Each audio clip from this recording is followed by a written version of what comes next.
Asociación Escéptica de Chile presenta El Poder de la Duda. Reflexiones escépticas en un mundo incierto.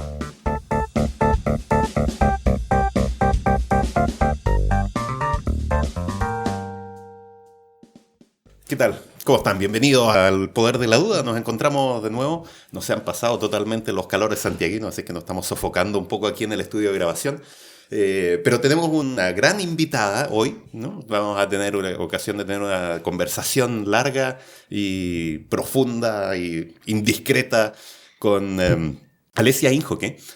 Alessia ha tenido un momento de fama inusitado desde mediados del año pasado. Nos va a contar ella misma un poco más. Pero yo les cuento que Alessia es Alessia desde hace un poco más de un año. Sí, ha ido variando cuánta gente me llama así, pero digamos oficialmente desde julio soy full time Alessia. Antes de eso variaba un poco el nombre según quién me encontrara y en qué circunstancia.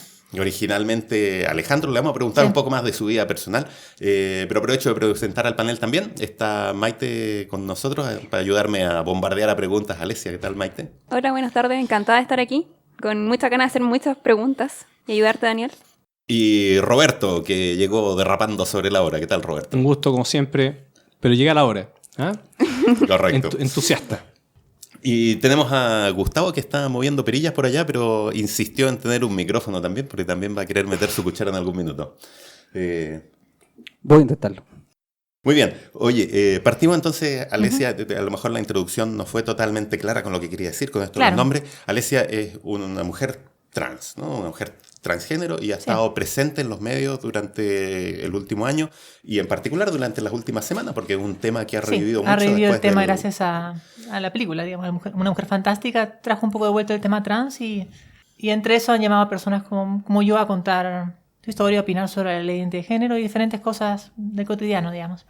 ¿Te parece importante que haya un tema de este estilo puesto en la palestra pública por una cosa circunstancial como la película? O sea, la verdad es que la mayor parte de las cosas políticas se mueven por circunstancias ajenas a la política, por algún evento que las mueve, y en este caso, si una película puede mover a la gente, o sea, por un lado, la película logra mover a la sociedad en el sentido de que transmite un mensaje y genera empatía. Hay mucha gente que en redes sociales compartía que en verdad le cambió un poco el punto de vista, o gente que contaba que su papá o su abuelo vieron la película y les cambió un poco el enfoque sobre el tema trans, sintiendo un poco más las frustraciones y los problemas que enfrentan las personas trans en el día a día. En el caso de la película, por no tener la identidad o por el rechazo de la familia de Orlando en ese caso. Y después de eso, que tomara espacio para discusión es súper importante porque la ley de identidad de género estuvo mucho tiempo postergada, agarró fuerza el último tiempo, pero ya estaba durmiendo de nuevo. Y con la película nuevamente surgió el tema y hasta Sebastián Piñera se atrevió a decir de que quería avanzar, no dijo exactamente cómo, pero que quería avanzar en la ley. ¿Refleja algo de la película tu experiencia? Sí y no. O sea, hay partes en que sí. Vamos a ver, en la película en general lo que tienes es a Marina, que es Daniela Vega, que es trans, que ya transitó, ya es ella, ya está con una pareja y se enfrenta a la muerte de esta pareja y a partir de esa muerte, lidiando con algo tan personal como despedirte de un ser querido, se encuentra con todo el rechazo de su familia, más todos los problemas en la sociedad por la discriminación y los prejuicios que tenían hacia ella. Por ejemplo, la policía que empieza a perseguirla a ver si es que ella había estado teniendo sexo por dinero y cosas de ese tipo. Y en toda esa parte que enfrenta, en realidad no es fácil verse. Por un lado, por los problemas de identidad, porque yo también mi documento de identidad dice Alejandro todavía. Y las preguntas a veces son incómodas, a veces chistosas, según como quieras tomarlo. Pero se generan momentos incómodos y hay siempre un miedo de qué pueda pasar. A mí personalmente me aterroriza que me pare un policía y me pida mis documentos y que vaya a dudar y me lleve a la comisaría. No sé qué tan probable es, pero sé que no es tan improbable tampoco. De acuerdo a lo que yo sé, he leído, hay muchas personas trans que les cuesta encontrar trabajo y que se tienen que dedicar al comercio sexual o simplemente no tienen medios muy, muy precarios para vivir. Sí, la estadística es terrible. Hay un 90% de personas trans que no tienen un empleo formal. Y es una estadística durísima, no se me ocurre ningún grupo que tenga números así. Y en una parte porque no hay un marco que proteja su identidad y que los ayude a... O sea, cuando tú postulas un trabajo, si lo primero que van a ver es que tu nombre no coincide con tu apariencia, inmediatamente generaste una distancia con el entrevistador y te puso una barrera de entrada. Además, es una forma muy fácil de discriminar. O sea, no, ¿sabes qué? Me ahorro este problema y para acá, y si la persona tiene prejuicios, es algo que va a impedir el ingreso de la persona trans al empleo. Pero igual enfrentamos, en general, otras dificultades, como que hay muchas personas trans que las echan de su casa, hay muchas personas trans que salen del colegio porque no soportan el bullying, y en general hay muchas cosas que hacen que la vida sea más difícil para las personas trans según el entorno que les tocó, ¿no? Imagino que debe ser súper duro no terminar, además, la educación, que es una herramienta para vivir. Sí, es una herramienta que te voy a enfrentar todo en realidad. Yo de alguna forma sí he podido enfrentar todo mejor que otras personas, ha sido porque he tenido educación y me ha dado herramientas para enfrentar esta situación que en el fondo es compleja. En la entrevista de ¿Qué pasa? Precisamente leí que una de tus motivaciones era prepararte socialmente y es tener un fondo económico más o menos importante para cuando hicieras el tránsito. Y por eso esa era tu motivación para poder avanzar en tu estudio, en tu trabajo. Sí, era por dos lados. Por un lado, con la esperanza de que, dado mi mérito académico, mi mérito laboral, no me despidan. Porque igual siempre estaba el miedo de que por más que sea lo máximo, alguien diga, no, ¿sabes qué? No quiero problemas, ofrécele plata y un lío menos. O sea, al final fue todo lo contrario, pero digamos, el miedo estuvo presente. Y por otro lado, tener ahorros, porque si me quedaba sin empleo, tenía que buscar algún plan B. Mi plan B era irme a Canadá, estudiar una maestría y quedarme en Canadá. Afortunadamente nada de eso fue el caso. Asumo que llegaremos un rato más a todo eso, pero acá estoy y estoy muy bien. Tu caso de transición y de salida a la luz pública como Alesia fue un caso exitoso, ¿no? Un caso donde fue bien recibido por tu medio laboral al menos, por tu medio familiar, parece que es variable, tu medio familiar más cercano o tu núcleo familiar ha sido una experiencia también muy bonita que has contado en algunas entrevistas. Pero parece que tus padres ha sido un poco más difícil, no necesariamente lo han... Sí, ha variado, pero yo creo que dentro de todo ha sido muy bien. Por un lado, mi esposa me apoyó siempre. Fue duro para las dos, porque no es fácil despedirte de tu esposo para tener una esposa cuando realmente no planificaste nada. Eso es algo que ocurre en el camino, ¿no? Pero logramos superar la barrera, de alguna forma nos reinventamos y seguimos juntas. Por el lado, después de la familia es muy conservadora, pero dentro de lo muy conservadora que es, han logrado adaptar sus creencias de una forma en que pueda entrar. Hay casos diferentes, hay casos en que simplemente ponen la barrera y ya está. Mi mamá en este momento está en una idea tipo de que Dios le está mandando un mensaje a través mío de que está mal ser homófoba o algo por el estilo. Y si quiere creer eso, excelente. Sigue por ese camino. Nunca le voy a decir que es nada, lo contrario. Y en general después, entre demás primos, tíos y demás, como la mayoría lo tomó bien, incluso mi abuelo, que es el que pone orden en la familia, el más respetado y demás, lo tomó muy bien, teniendo 95 años, como que se puso en la onda de, ¿sabes qué? No quiero hacerme líos con nadie, yo quiero disfrutar a mis nietos y demás, y bienvenida. Así que me ha ido muy bien en todo aspecto y es algo muy atípico en el mundo trans, porque suele haber lo contrario, suele ser muchos problemas y que realmente los círculos de apoyo son muy pequeños. ¿Y alguien en tu familia dijo, mira, no me sorprende tanto, lo había visto? No. O sea, parte de lo que yo... De alguna forma yo cuando crecí me expresaba de forma más o menos femenina a muy temprana edad. Me ponía ropa de mamá, me maquillaba, pero fue un periodo muy corto. Yo creo que a los 5 o 6 años ya sabía que tenía que negarlo completamente. Y me dediqué a taparlo lo mejor que pude y nadie nunca sospechó absolutamente nada. Recién cuando le contaba a la gente, lo primero que la gente me decía, yo le decía a la gente, soy transgénero, ¿sabes qué es eso? Ellos me miraban y me decían, no sé. Y claro, cuando después les explicaron me decían, no sé sabía qué era, pero como me lo decías tú, pensé que era otra cosa.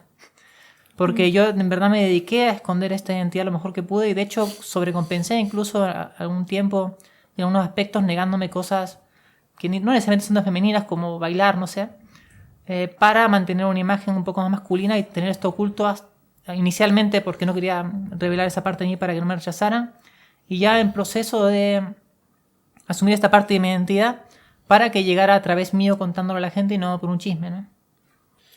Tú mencionaste recién la palabra homofobia o homófoba, ¿no? Sí. Es como el mensaje que podría estar recibiendo tu madre. Y es interesante porque hay conceptos que acá se mezclan, ¿eh? Que uno no sabe muy bien cómo separar el público en general. Yo creo que es una discusión que se está dando recién ahora, ¿no? Que estamos recién conociendo, que la discusión acerca de la legitimidad de la orientación homosexual es una pelea que empezó hace mucho tiempo. Claro. Pero del transgénero está empezando, ¿no? Está empezando a tener toda esta visibilidad, pero no necesariamente está instalada en la sensibilidad de la gente. Ni se sabe muy bien qué es lo que es. O cómo se diferencian el sexo biológico de la identidad sexual, de las preferencias sexuales, que la mayor parte de las veces van todas en un solo paquete y no hay problema. Pero de repente se empiezan a separar y son cosas distintas y apuntan en vectores totalmente opuestos. Se ha complejizado mucho el modelo de todo esto, digamos. Antes el modelo era bastante simple, hombre-mujer, se acabó el lío. Incluso si querías ponerlo más simple, realmente eran roles completamente rígidos que nunca se cruzaban. Entonces, de alguna forma, cada quien sabía su sitio en la sociedad, pero obviamente se le ponía limitantes a ambos lados y en realidad no era... Obviamente era algo que podía ser frustrante para ambos lados porque no necesariamente calza en un rol tan rígido y los roles se fueron ampliando. Dentro de eso, siempre existieron personas homosexuales, siempre existieron personas trans. Hay registro de eso muy antiguo. No sé exactamente cómo fue que fueron avanzando los movimientos, pero antiguamente, yo recuerdo mientras crecía solamente se hablaba de los homosexuales. Y si alguien era muy gay, era trans. Era como el siguiente paso dentro de la pobre comprensión que había en ese momento. Y en el mundo de las lesbianas, la que era muy, muy, muy lesbiana y era tan masculina que era casi hombre, esa sería como la trans, pero no está el concepto trans, eran homosexuales y lesbianas, o gays y lesbianas nada más. Es interesante eso que dices porque podría haber ahí ciertos continuos en la realidad y fin, más allá de los nombres que queramos ponerle. O sea, cuando uno habla de un homosexual, como estoy pensando en un hombre homosexual, que, claro, que tiene atracción sexual por alguien del mismo género, ¿no es cierto? Tú te vas a encontrar con un grupo heterogéneo de hombres, algunos de los cuales tienen una expresión de género bastante masculina según el rol que usualmente tradicionalmente asignado a los hombres, ¿no? En nuestra sociedad, y otros en cambio son más femeninos, y otros son todavía más femeninos, y otros son todavía más femeninos. Hay como una suerte como de gradiente. Hay todo un espectro, en verdad, sobre la expresión de género que tienen. De hombres que igual a lo mejor se consideran hombres, y de pronto, no sé, todo salta a lo trans. Es difícil, si es que hay continuos de ese tipo, poner definiciones categoriales. Sí, y eso es justamente parte del tema en discusión. Normalmente se ha entendido como que hay un concepto binario, hombre-mujer. Y de verdad todo esto trae a la discusión que en verdad es algo bastante más fluido. Lo masculino y lo femenino no son polos completamente opuestos que no se cruzan, sino que, como tú dices, hay hombres gays o de repente heterosexuales que pueden ser más masculinos o más femeninos en algunos aspectos y viceversa. Hay mujeres que pueden ser súper femeninas y mujeres que podrían tener rasgos más masculinos en algunos aspectos. Para echarle más pelo a la sopa, podríamos decir derechamente que hay hombres que se consideran hombres y que se comportan como hombres y que sin embargo hay cierta heterogeneidad de todos modos en la expresión de género. Se podrían, no sé, establecer ciertos marcadores, y con las mujeres lo mismo. Y para complicarlo más, ni siquiera tiene que ver necesariamente con la preferencia sexual. No estoy hablando de orientación sexual, estoy hablando como expresión de género, como yo manifiesto mi sexual, o sea, ¿quién soy? Que parecen ser un poco más femeninos y mujeres que son más masculinas. Sí. O en aspecto uno a veces más masculino, más femenino. Hay de eso también. Sí, en general siempre hay 4 conceptos de los que se habla, ¿no? Está el sexo biológico, macho, hembra, intersex.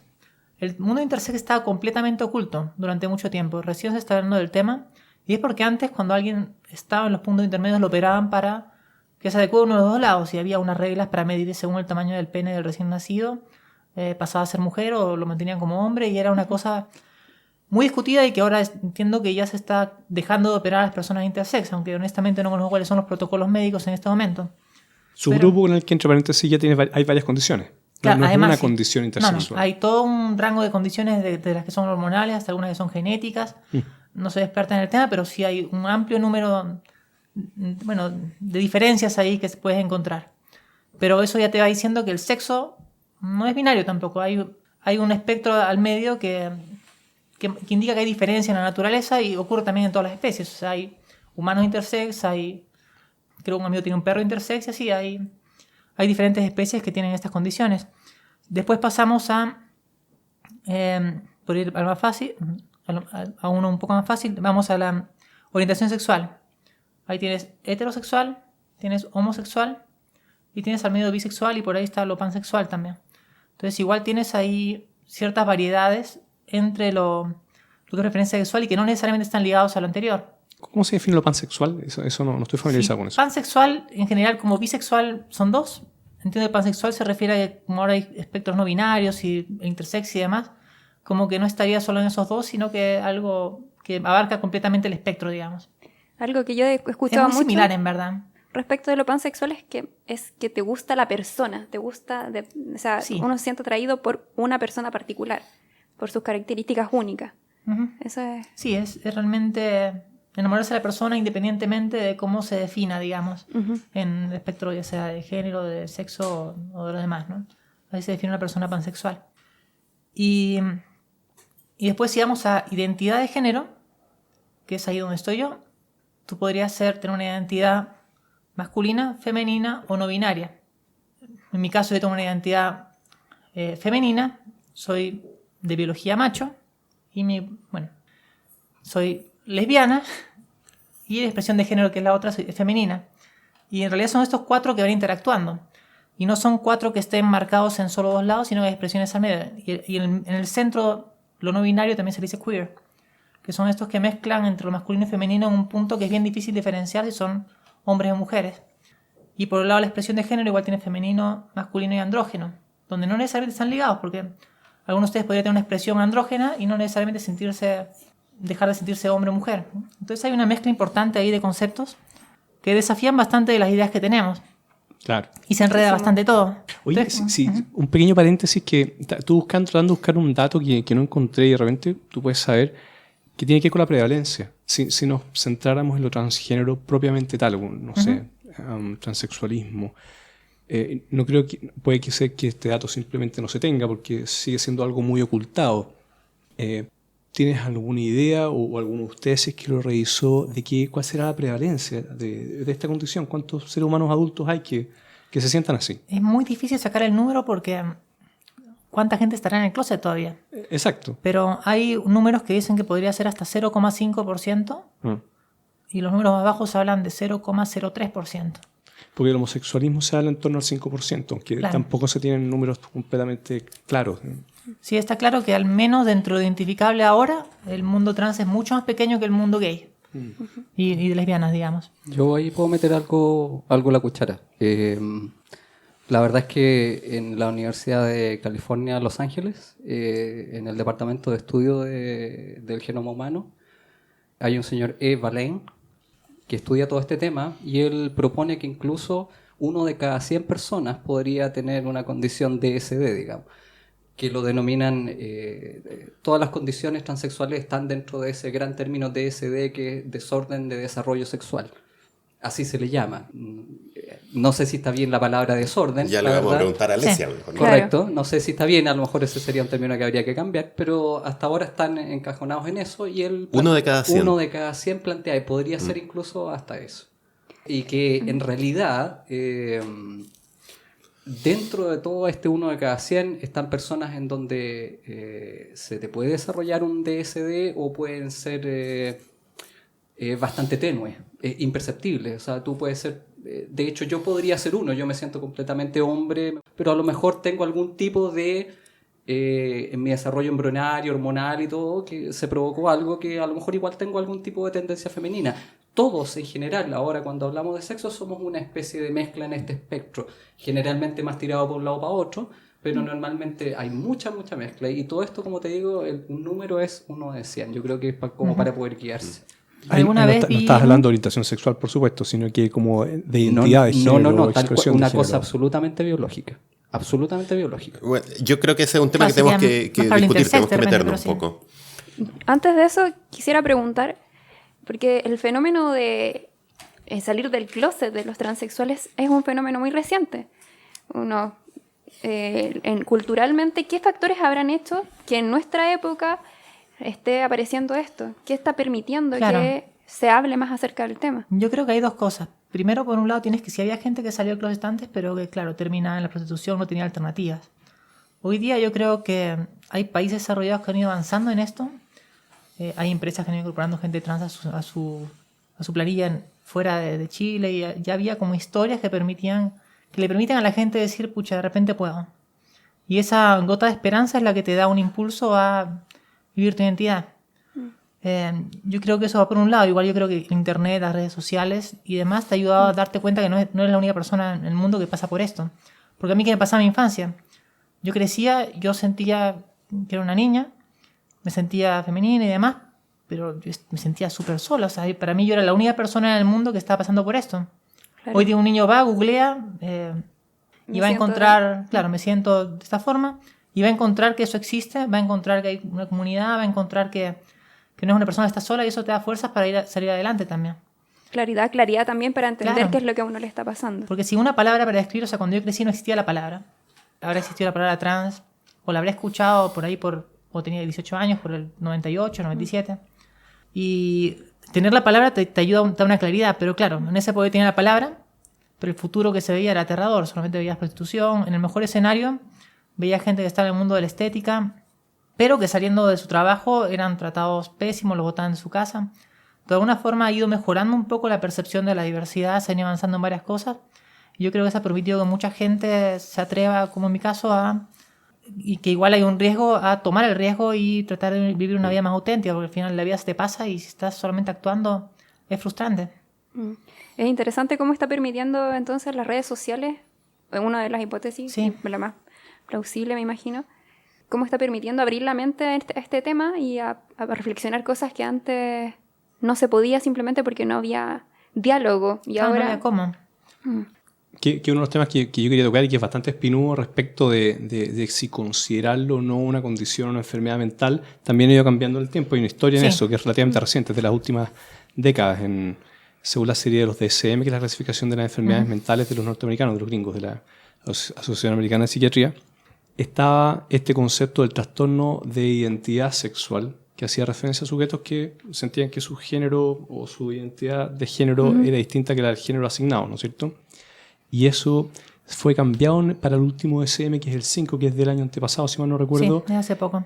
Por consideraciones en parte relativas como el estigma, pero en parte también tenía una preocupación, y tuvo una discusión, había una oposición a decir no naturalicemos completamente esto, porque también las personas transgénero necesitan acceso a servicios de salud, porque todo el tema de la transición, bueno, requiere tiene que implementarse de alguna manera, ¿no es cierto? Tiene que costearse, hay unos temas de seguros de por medio y todo, bueno, los gringos, ¿no es cierto? Y cambiaron a esto de la disforia de género, este concepto de disforia de género, en el que los criterios más o menos se mantienen, pero se pone el énfasis en el distrés o en el sufrimiento o la falta de confort que hay por la condición y no la condición en sí de sentirse transgénero. Claro, no es por ser transgénero, sino por la disconformidad que sientes con el género que estás viviendo, que no sientes propio. Por el sufrimiento. Y eso abre varias aristas que yo creo que son reinteresantes. La CIE, que es la organización, o sea, la clasificación de enfermedades, que tiene un apartado de enfermedades mentales de la Organización Mundial de la Salud, va en la CIE 10 y también tiene una definición de trastorno de identidad de género, pero va a sacar una versión nueva que es la CIE 11, que va a salir este año, que supone que va a ir en la misma línea de lo que hizo el DSM, del tema de la disforia de género. Y hay dos preguntas como que caen de cajones, a mi modo de ver. Uno, es plausible, como he leído, y yo no lo sé, digamos, yo no soy ningún experto en esto, que algunas personas transgénero sean efectivamente transgénero, pero no sufran ningún tipo de disforia, que no sea entonces atribuir a la condición per se, y en qué medida el impacto de la rigidez cultural y de la sociedad puede ser causante, sino de toda de buena parte, de este distrés y de esta disforia. Hay varias analogías interesantes. Claro, que yo me ponía a pensar en analogías y ponte a pensar una mujer que la obligan a casarse, tenía disforia de su marido. A alguien que lo obligan a hacer una profesión, te obligaron a ser abogado y tú querías ser artista, sientes malestar por esa carrera que no sientes propia. Y pasa lo mismo con el género, en realidad. El malestar es porque te están obligando a vivir una vida que no sientes auténtica. Y en mi caso, por lo menos, yo en este momento no siento ningún tipo de estrés. Siento la mayor de las calmas con quién soy, cómo me muevo en sociedad y cómo me puedo expresar y todo lo demás. Entonces, ciertamente, la situación anterior existe, pero que sea por una patología en sí o que sea patologizable, esa parte es muy discutible. Porque claro, hay que tener súper claro que mientras esa persona siga ahí, probablemente va a sentir mucho malestar. Yo me hago la pregunta contraria. Si tuviésemos con nuestra realidad biológica, como especie humana, una sociedad perfectamente, no existe esto, perfectamente no estigmatizante en el sentido que sujetos que se desarrollan como transgénero son perfectamente tolerados y no son presionados para que se definan por su sexo biológico. ¿Andarían en general, esto es una pregunta hipotética, ¿andarían como tranquilos por la vida sin ninguna forma de disforia? ¿Qué crees tú? Yo pensaría, para empezar, que sí. Porque un niño que... O sea, digamos una niña macho, o sea, transgénero con biología de macho, probablemente se empezaría a usar ropa de su mamá, además la dejarían y seguiría su vida sin preguntarse nunca si había algo de bueno o malo o por qué la presionan por un lado para el otro. Tiendo a pensar que iría por esa línea, pero incluso iría un poco más allá. Si realmente a nadie le importara la parte biológica en el trato, la gente cambiaría tanto su aspecto físico para encajar más con el patrón del otro lado, porque claro, yo me ponía a pensar, y yo cuando crecía, yo tenía muchas amigas y paraba con ellas, pero yo no era una de ellas. Ahora soy una de ellas, y es porque influye mucho el aspecto y cómo te percibe el resto de muchas cosas. Somos una especie de clasifica que miramos y definimos patrones y nos orientamos nuestras decisiones en base a eso. Entonces es difícil aislar porque, claro, no tenemos un grupo control donde no pase, ¿no? Claro. Pero ni nada cercano a eso. Pero yo tiendo a pensar que una buena parte es cómo la cultura nos moldea en ese aspecto y cómo genera estrés en ciertas cosas. Probablemente habría menores índices de enfermedad mental. Hay otros diagnósticos que no tienen que ver con esta categoría contenciosa, digamos, y que son de otros problemas de salud mental generales que sí están presentes en el mundo transgénero. La depresión, sobre todo, ¿no es cierto? Suicidio, y que tienen niveles bastante elevados, por lo que he leído. Sí, hay un estudio de la Academia Americana de Pediatría, no del Colegio Americano de Pediatría, que es una organización de posverdad, que comparó... ¿Cuál es la organización de posverdad? Colegio Americano de Pediatras. Yeah. Es una organización religiosa que entre las cosas que defiende que pegarle a los niños es positivo para generar disciplina y demás, pero claro, son algunos pediatras agrupados en un grupo muy pequeño que se llama Colegio Americano de Pediatras, y cuando hablan todo el mundo les suena razonable, el Colegio Americano de Pediatras. Claro. Pero eso no representa a nadie. Realmente la agrupación grande de pediatras en Estados Unidos y la que hace investigación científica y la que es tomada en cuenta es la Academia Americana de Pediatría, que tiene cerca de 100 años de existencia. Hizo un estudio comparando personas trans que eran aceptadas, queridas y reconocidas por quienes eran en su entorno con un grupo control que era gente que no es trans. Y se dio que los niveles de depresión, suicidio y demás eran exactamente iguales al otro grupo, solamente con un poco más de ansiedad. Y para mí ese es un estudio muy potente, y eso ya se está pudiendo hacer hoy día porque ya hay entornos que protegen y quieren a los niños trans y demás. Y prueba en buena parte que una buena parte de la incidencia de todos los problemas de salud mental de las personas trans es por la enorme presión social. Porque una persona homosexual, una persona o una mujer, o sea, un gay o una lesbiana, puede ocultar eso y vivir la parte, pero realmente ocultar tu expresión de género y tu identidad si es masculino o femenina es mucho más complejo y tenía mucho más probablemente. Pero la analogía es interesante, ¿eh? Yo creo que los homosexuales también en una escala distinta. Sí, pero igual la pasan peor. La viven mucho mejor cuando se aceptan a sí mismos, son aceptados por un círculo de personas que constituyen su red de apoyo. En tanto que si no, también lo sufren, aunque sea otra escala. Eso no lo pongo en ningún nivel en duda, pero claro, los números son... De hecho, hoy día una persona homosexual tiene, creo, 4 veces más posibilidades de suicidarse que una persona hetero, y una persona trans tiene 10 veces más probabilidades.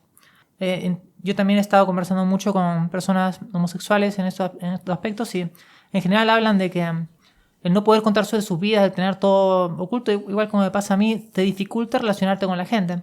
Porque es tan vacío como que tú llegas el lunes del trabajo y todos empiezan a contar, sí, que ayer estuve con mis hijos en la playa, alguien cuenta, bueno, sí, ahora estoy pololeando, conocí a alguien, y la persona homosexual tiene que hablar de su pareja en general sin profundizar absolutamente nada.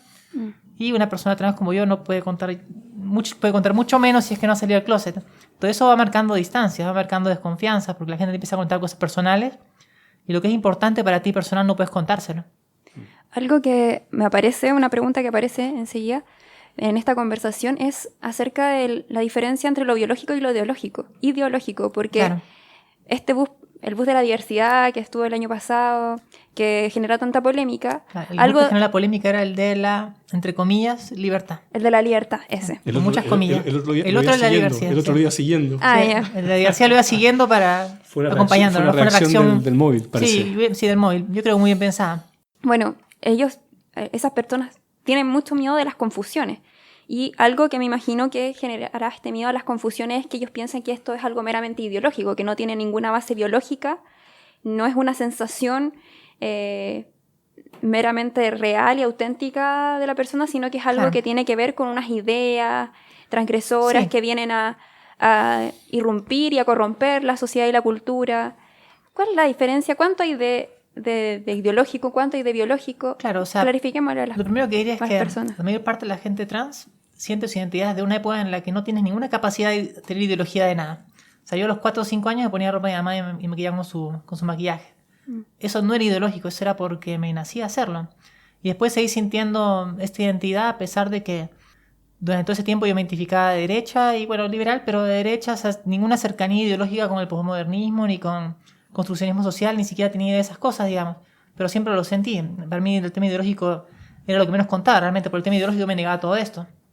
Y de alguna forma lo que mezclan es esta idea de que sería una opción.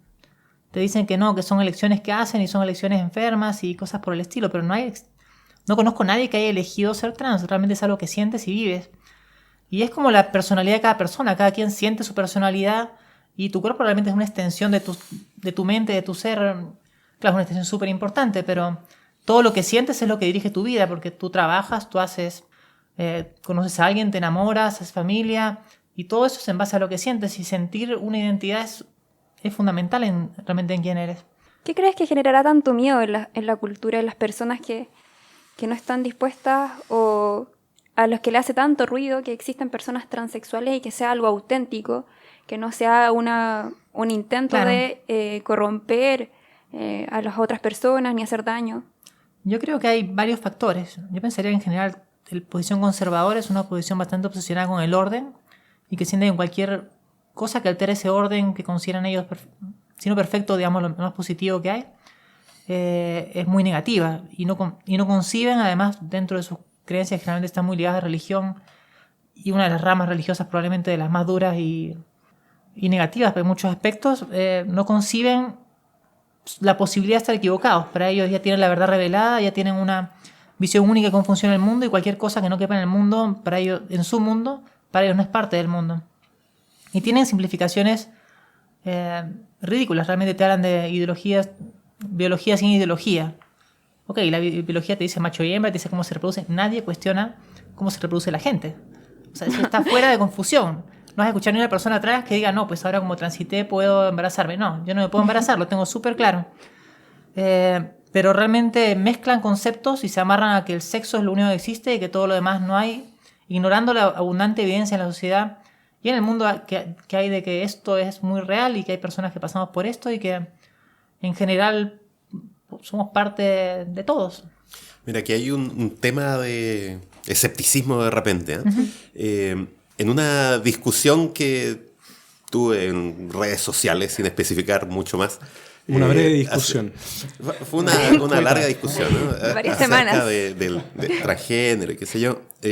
Hay una postura que voy a tratar de representar sin caricaturizar mucho, que la evidencia que uno tiene acerca de la existencia del transgénero auténtico, por diferencia del transgénero simulado, ¿no? Que algo, no sé si existe probablemente, ¿no? Entiendo por dónde vas. Pero en el fondo la única evidencia que uno tiene es lo que está dentro de la cabeza de quien se dice transgénero. Y no hay, o tal vez sí, evidencia más tangible, más intersubjetiva, digamos, ¿no? Algo que uno pueda ver de los demás.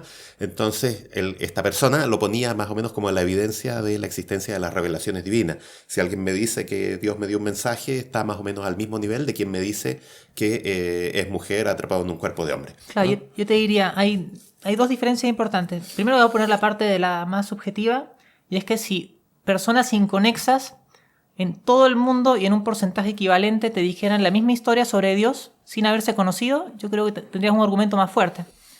Entonces no hay un tema de revelaciones, que realmente tú puedes estudiar a este grupo de personas, las personas trans, y darte cuenta que tienen patrones en común, que tienen características en común, y que de forma inconexa desarrollan estas personalidades en la más variada, en lo más variado tipo de hogares, digamos, porque yo crecí en un hogar conservador, hay gente que creció en hogares liberales, y esto no hay una forma exactamente de decir de dónde viene, pero sabemos que está presente a nivel general.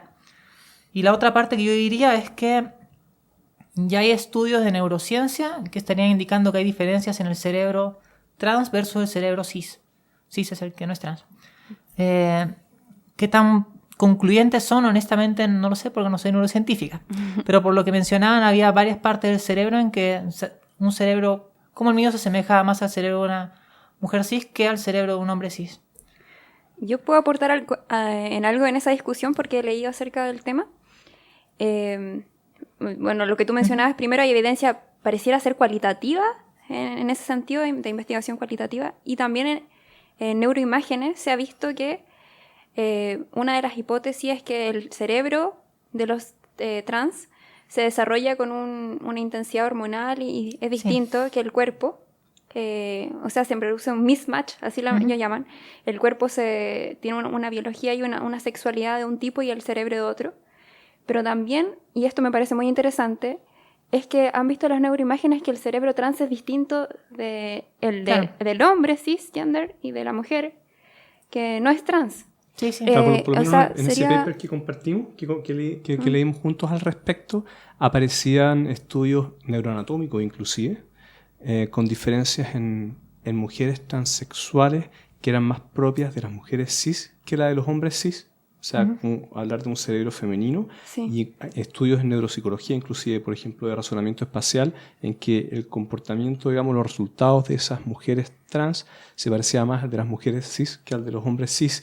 Y sin embargo, habían estas otras evidencias también de neuroimágenes que hablaba de áreas de dimorfismo sexual, que se son áreas que se estima que hay diferencia en el cerebro entre hombres y mujeres, en que los sujetos trans no aparecían ni completamente de un lado ni otro. Entonces aparece esto un poco como el espectro de la cosa puede ser mucho más compleja. Sí, yo creo que eso te indica inmediatamente, te empieza a decir, digamos, de que este tema de que efectivamente el sexo o el género es un espectro, te queda más que claro ahí. Cuando tú te das cuenta que definitivamente tú tienes una mezcla que se te puede dar pasando por tu genética, desarrollo embrionario, hormonal, etcétera, y finalmente tú tienes todo un espectro de personas y no son todas iguales en términos de cómo funcionan, de hecho, hasta su cerebro.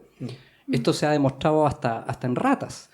Y se hizo un experimento con ratones en el cual se tomaron embriones de ratas hembra y se les modificó, no me acuerdo qué gen, que no era el gen principal, el SRI, el principal el que te da el sexo principal, digamos. Los testículos. Claro, porque bueno, todo esto parte con un proceso que el gen SRI es como el principal, pero ese gatilla un montón de reacciones en muchos otros genes, en decenas de otros genes, y esos decenas de otros genes además gatillan otras reacciones, y es toda una cadena, digamos, y esa cadena puede seguir cualquier tipo de camino. El problema es que, como bien sabemos en la organización, los estudios y la evidencia científica no necesariamente tienen una influencia sobre la discusión que se da a nivel de sociedad, ¿no? Por supuesto. Sí, lamentablemente no va. Incluso pero la poca que toma la sociedad generalmente la toma mal. Ahora, pero para terminar lo que tú estabas diciendo, escepticismo respecto de si acaso no son simuladores, yo creo que es medio mañoso el argumento. Tú podrías no tener ninguna de estas evidencias que son incipientes, como de neurobiología, y sobre un montón de otras condiciones, problemas y otras que no son problemas, si se acepta que está pasando algo en las personas, que existe y que tiene que tener una representación cerebral, porque como si Hipócrates, todas nuestras evidencias surgen del cerebro. Si tenía un sujeto con una fobia a los ascensores, por decir algo, claro, se entiende que hay algo que está dentro de sí que está provocando eso, y si ya tienes suficiente cantidad de personas que les pasa algo similar y una fenomenología similar, tú lo categorizas y bueno, un poco así se ha ido construyendo este castillo de psiquiatría, y tú no dices, estarán simulando, ¿no? Es como absurdo eso. No, bueno, yo entiendo que el argumento iba por el hecho de que en general las ciencias de la psicología y del dominio de lo que es inaccesible, excepto para la persona que está habitando ese cráneo, tienden a ser más pseudocientíficas porque es más difícil obtener datos fidedignos, objetivos. No es como ser pecoso. Exacto, no es algo que puede haber directamente. Que es algo que se ve. Sí, obvio. Está claro, es más difícil encontrar la evidencia ahí, pero no quiere decir que realmente no puedas hallarla. Exacto. Bueno, pero por eso te estaba mencionando. O sea, yo creo que hay evidencia durísima en estudios genéticos y en estudios embrionarios que indica que esto es así. Esto es absolutamente biológico. Absolutamente biológico. De hecho, para terminar con el ejemplo de las ratas, que lo encuentro súper interesante. ¿Nos van a atacar los constructivistas sociales? Sí. ¿Tan afuera con antorchas? Sí. Pero, Gustavo no lo conozco. Pero la verdad es que no diga su nombre. Lograron, fíjate, tomar embriones de ratas femeninas, suprimieron unas ciertas hormonas que van al cerebro de la rata, y resulta que la rata efectivamente tenía cuerpo de rata femenina completamente, y su comportamiento era absolutamente masculino. Tanto como se comportaba en peleas, como se comportaba en absolutamente todo sentido. Su cerebro se había desarrollado en forma masculina, siendo absolutamente femenina en sentido genético. Y eso te indica... Y solamente reprimiendo un par de hormonas por ahí. O sea, y eso han hecho un montón de estudios, incluso con síndrome de Swyer, que han invertido el tema del síndrome de Swyer, con ratas lo han hecho también, y lo han invertido, ya no es solo mujeres que son XY, sino hombres que pueden ser XX. Se ha hecho de todas las maneras y todo te indica que esto tiene una tremenda base biológica. Yo creo que eso no hay ninguna discusión. Yo te aseguro que al final la cuestión va a terminar siendo más compleja. ¿Eh? Yo quería tocar, no sé si vamos a tener tiempo, un poquito el tema de los niños. ¿Eh? Sí, yo creo que es súper importante hablar del tema porque es uno de los que está más manoseado y más distorsionado. Quería decir al respecto solo de 2 o 3 cosas. Hay evidencia sobrada de que hay niños que expresan o manifiestan una, llamémoslo disforia de género, que según todas estas categorías, puede ser el DSM-5, el próximo C11, se comportan como el género opuesto, o desean ser de género opuesto, más algunos otros criterios. Y ahí la pregunta que surge naturalmente es, bueno, ¿qué va a pasar con estos niños más adelante? ¿Cómo deberíamos tratarlos?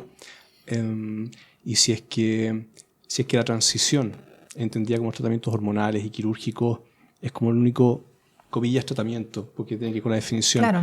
¿En qué momento habría que introducir eso? Al menos en el manual del CIE-10, que es antiguo, pues es del año 90, las investigaciones realizadas hasta entonces, lo que estimaban es que un buen porcentaje de los niños que cumplían con estos criterios, de lo que entonces llamaba trastorno de identidad de género, luego dejaban de tener estas inclinaciones hacia la adolescencia, y un porcentaje no menor, como el 30-60%, se consideraban homosexuales. Sí. Eso es la mayoría, de hecho, eran... Y otros perseveraban hacia un transexualismo adulto. Entonces, eso es lo que revela, entre comillas, es que la metodología, los criterios, estos que estamos conversando, son imperfectos. O sea, si tú lo que quisieras es capturar cuáles de estos niños efectivamente en el futuro van a tener una disforia de género, llámesela como se le llame, como adultos, la metodología que tenemos, los criterios que tenemos no son adecuados para capturarlos. Eso es algo que todavía se va trabajando. Pero hay cosas ahí que añadir.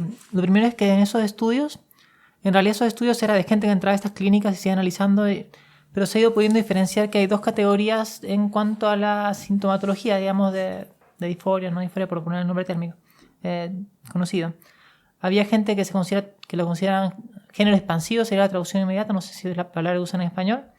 Y estaban las personas transgénero, que en general se diferenciaban porque la persona de género expansivo tomaba muchas cosas del otro género, sin embargo no manifestaba el mismo rechazo por el género asignado. La persona transgénero manifestaba mucho rechazo por el género asignado, y dentro de las personas que manifestaban rechazo, la cantidad y la intensidad del rechazo que manifestaban era un mejor predictor. Se persevera más en la condición hacia la adultez.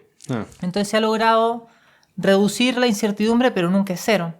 Entonces, en general, lo que recomiendan los psicólogos y psiquiatras que tratan menores trans, niños, niñas, adolescentes, niños y niñas, es que se analice cada caso según cómo le está yendo, porque en verdad hay niños que cuando se presenta mucho rechazo por su género asignado, no puedes evitar que transite, les está haciendo mucho daño. Hay otros que en realidad están un poco más al medio. Y en realidad el tema es que estar al medio de esta sociedad es bien complejo también, pero... No, y el cuidado y el conservadurismo en la conducta terapéutica también es importante. Hay un principio fundamental en medicina que dice primero no hacer daño. O sea, no es que yo con mis acciones le haga daño al otro y después quite la pelotera. También hay índices de problemas graves de salud mental en algunos que han transitado, según entiendo. La recomendación, al menos que yo he escuchado, es que normalmente hay que dejar que el niño al menos se desarrolle con el sexo cromosomal. Si empieza a mostrar, como dices tú, que eso le empieza a incomodar y todo, ahí hay que empezar a a tomar medidas, digamos. Pero lo grave sí es, a priori, tratar de hacer como todas las reasignaciones de sexo que se intentaron hacer en los 60 con este famoso Dr. Money, que se creía que todo era cultural, entonces por lo tanto yo le corto esto. Y eso justamente es lo opuesto a lo que está validando y justamente lo opuesto a lo que validamos las personas trans adultas, que no es tan fácil adecuarse a un género no sin despropio. Exactamente. Un furor curandis, pero que se llama. Y vale decir, de estos estudios también se validó que ya entre los 10 y 13 años estaba súper definido cuál iba a ser su género para adelante. De ahí de los 13 años para adelante ya nadie variaba. O sea, este fenómeno de que uno existían está bastante marcado antes de los 13 y la mayoría antes de los 10. Entonces sí hay bastantes factores para tomar medidas, pero como decía, es ir uno a uno. Entonces para mí, igual entrando al tema legal, lo que debería hacer la ley es darle herramientas a los padres para enfrentar lo que ven sus hijos. Y en el caso de la adolescencia realmente entiendo que ya casi no hay polémica en el mundo de los que manejan estos estudios. Y es que se debería permitir simplemente que... Claro. Porque esa ha sido la piedra de tope, por lo menos la que expresan públicamente quienes se oponen a una ley de identidad de género, es que pasa con los niños, ¿no? Dicen. Exacto.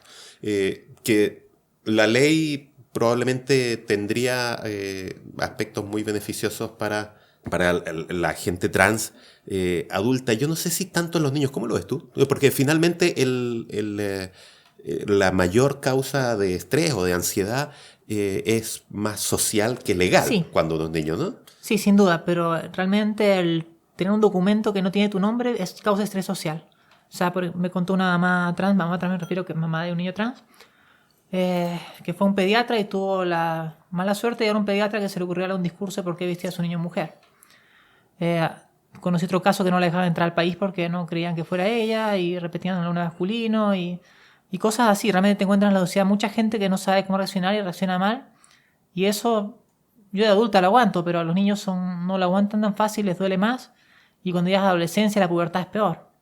Entonces andar, por ejemplo, con el pase escolar, creo que se le llama para el descuento y demás documentos que a veces portan, o entrar a la PSU y con el miedo de que se enteren de tu nombre y se enteren que eres trans, yo creo que les genera un problema importante a toda la gente de esta edad, salvo que tengan realmente un amplio grupo de apoyo, pero no siempre se da.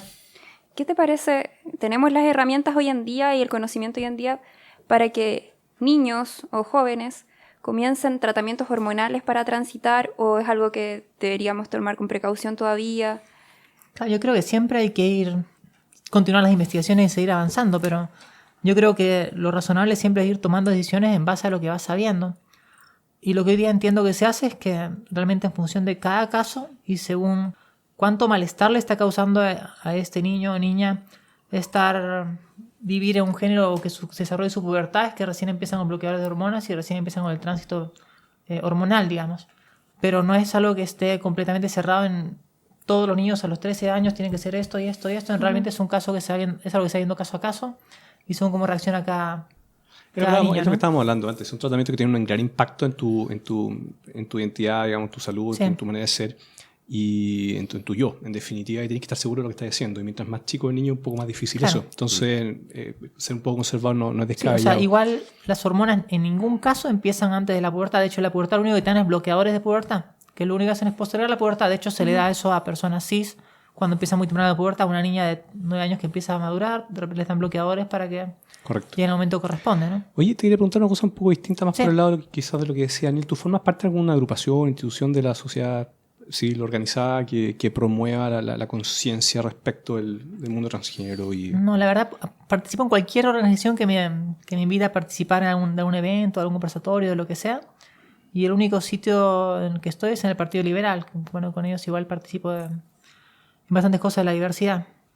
Igual hay una labor súper importante esto de visibilizar el problema de trans en la sociedad, ¿no? Que, como decía hace un rato, no existía en la arena pública hace unos pocos años.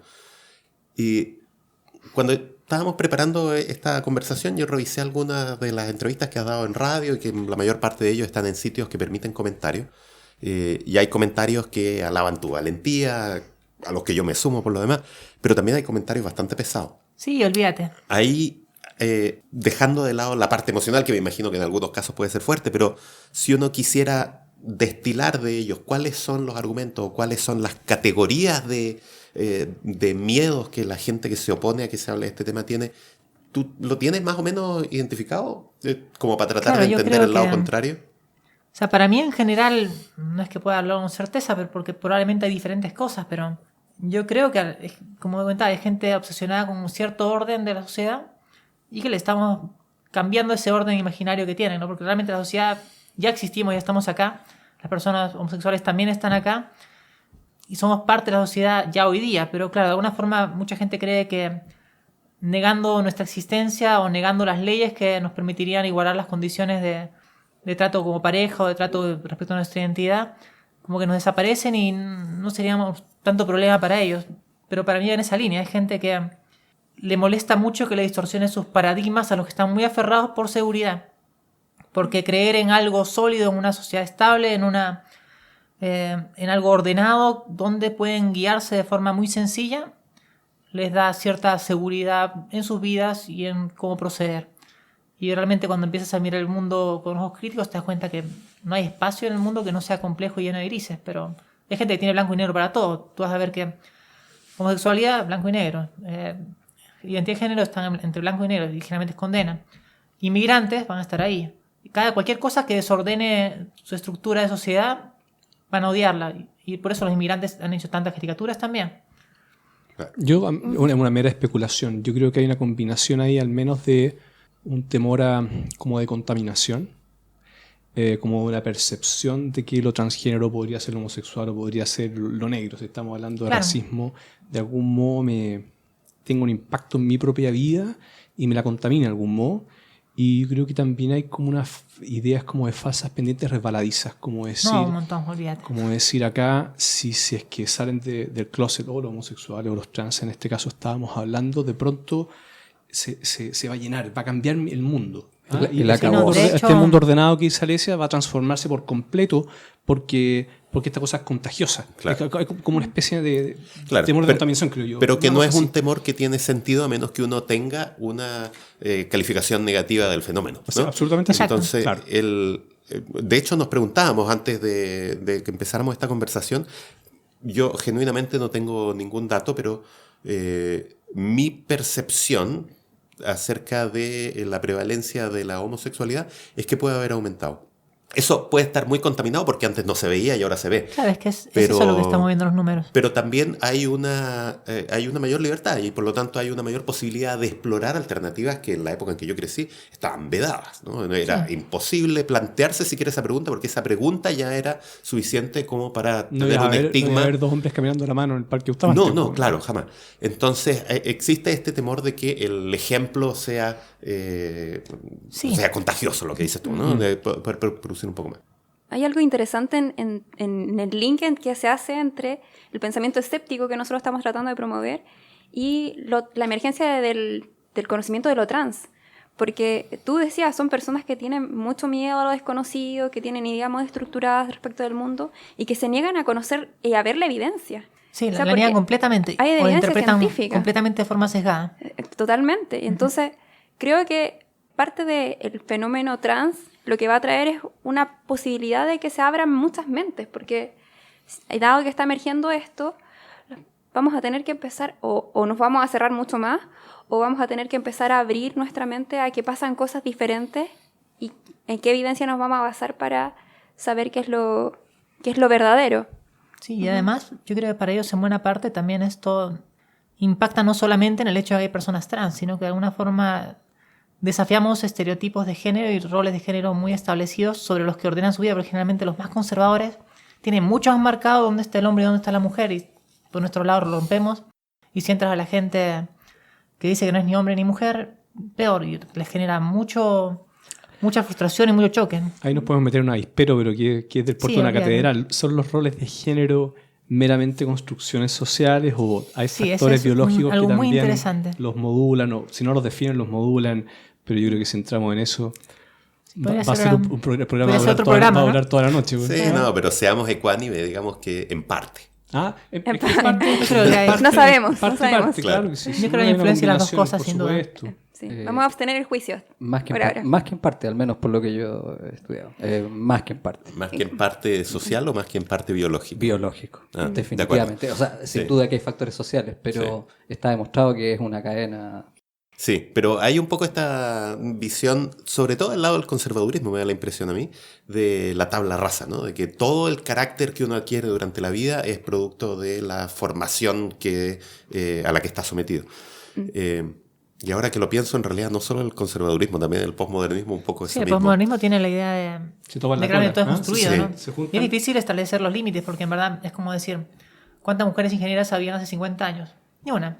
Y lo que muchos estudios dicen es que hay ciertas prevalencias entre los géneros sobre ciertas aptitudes y demás, pero que tienen una enorme varianza. Y si te vas a poner a cerrar, le quitas oportunidades a muchas personas hacia los dos lados, ¿no? Claro, ¿no? Si en una sociedad donde las oportunidades fueran perfectamente accesibles, independiente del género, de todas maneras tendríamos probablemente la expresión de la preferencia por ciertas actividades y no tendríamos necesariamente igualdad de género en todas las profesiones. Sí, yo creo podríamos que evaluar. Es posible. Podríamos evaluar también cuál sería el rol del pensamiento, de una instrucción en pensamiento crítico en que se abran más las mentes para poder aceptar la novedad y poder abrirse a nuevas posibilidades también, a poder analizar los datos de acuerdo a lo que se va presentando, a la evidencia que se va presentando, para poder decir qué es tan real o qué es menos real. Creo que eso sería súper... Quizás podría ser un apoyo para también el tránsito o la emergencia de los grupos trans y el tránsito a una aceptación cultural de este fenómeno. Sí, no sé, yo creo que a mí me encanta las investigaciones, la ciencia y lo demás, pero yo creo que en verdad cualquier cambio cultural va a partir más probablemente por empatía, por casos como Daniela Vega que sale en la tele, de repente mi historia. La verdad es que la gente suele ignorar completamente la ciencia cuando no le da la razón, porque la ciencia sabe que está manipulada por el lobby gay, está manipulada por la ONU, todos los izquierdistas manipulan la ciencia, no sé cómo, pero estamos en todas. Y siempre van a encontrar una forma de negar. De hecho, la mayor parte de las conspiranoias es para negar cosas de la realidad que no quiere aceptar. Sí, estoy de acuerdo con eso. Es más fácil ampliar un poco la mirada cuando tienes el asunto en cuestión, que puede ser cualquiera. No estamos hablando de transgénero, pueden ser otros. Cuando lo tienes más cerca, que cuando uno se disocia y queda en el otro, en la otra raza, digamos, en la otra nación.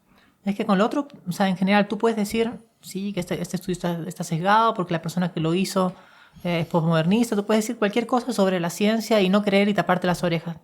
Pero cuando tienes a alguien al frente que te dice, yo siento esto, mira, acá estoy y estoy sufriendo esto me causa alegría y demás, la gente ya no puede disociarse tanto porque al yo siento no puedes decirle que no. Es como la película misma, Una mujer fantástica.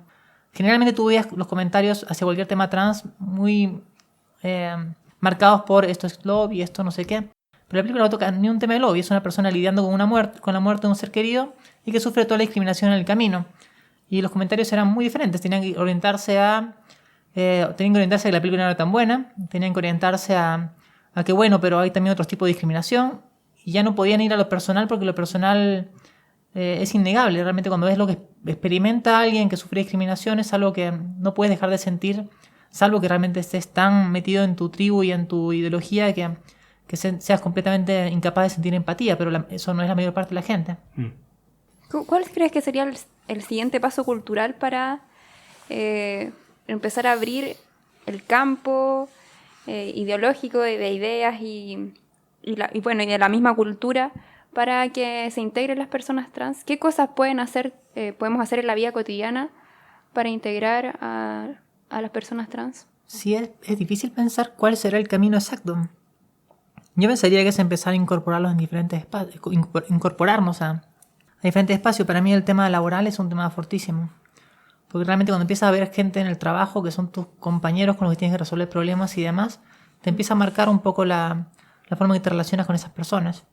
El colegio es otro espacio, donde ya es la circular del gobierno pasado, que definía que un niño trans tenía que ser respetado y que tenía que tener ciertas protecciones, marca un precedente importante y que puede ayudar a cualquier padre que decida apoyar a su hijo trans.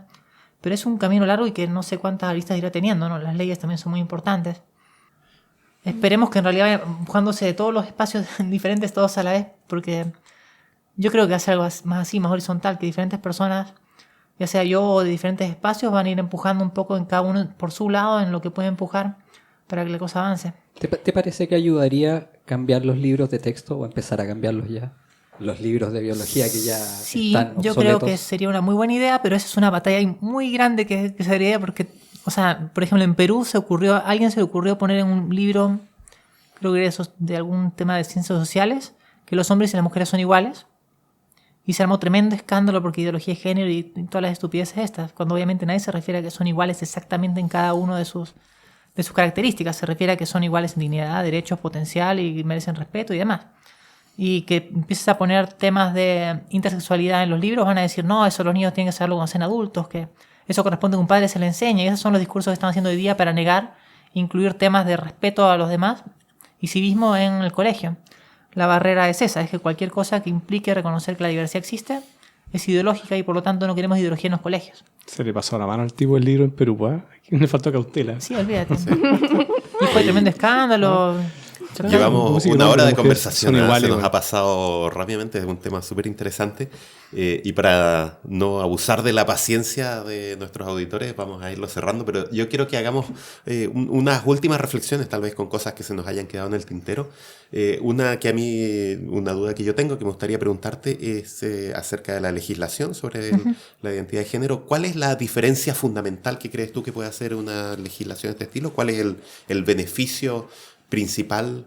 Claro, yo creo que por el lado personal, realmente tener tu nombre en tu documento de identidad te cambia las cosas. No es solamente un papel, sino que es un símbolo de que tu identidad es reconocida y que eres reconocida como persona. Es un reconocimiento social, como puede ser una bandera, que finalmente si alguien pisa una bandera de Chile no está pisando un pesetel, está pisando la bandera de Chile.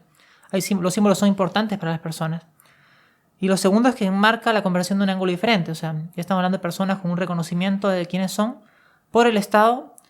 Hoy día hablamos de cuando alguien dice, no, si es hombre, no, si me trata por un masculino, el Estado le está dando una palmadita en la espalda diciéndole tienes razón. Y esa posición del Estado yo creo que enmarca la discusión de diferentes rumbos. Y por ese lado es muy importante que la ley de identidad de género que salga para la población adulta sea no patologizante. O sea, porque en algunos momentos han hablado de que la ley debe incluir que a la persona se le pide un certificado psicológico y psiquiátrico diciendo que es trans. Eso, ojalá no llegue a entrar a eso, no sé qué irá a hacer Piñera, que confunde disforia de género con ser trans. Y lo deseable sería que estén los niños, en el sentido de que los padres que tienen hijos trans necesitan herramientas para poder ayudar a sus hijos. Y hoy día el Estado solamente les ha dado la circular en el Ministerio de Educación, pero más allá de eso no hay nada. Y están en una constante situación de fragilidad y realmente el reconocimiento de su identidad los ayudaría bastante. Oye, muy buena conversación, ¿eh? Yo creo que tenemos tema para reflexionar muchísimo, y conversar muchísimo. Y volver a las redes sociales durante otra semana más. Un mes. Alesia, 1.000.000 de gracias por aceptar conversar con nosotros. Alesia ha estado en otras ocasiones en el Círculo Escéptico, así es que bienvenida de vuelta al redil, nos encanta que estés acá. Encantada. Gracias Maite, Roberto, gracias. Gustavo por sus aportes a la conversación y yo me despido, los dejo hasta una próxima ocasión del Poder de la Duda. Chao, hasta luego. Chao, chao.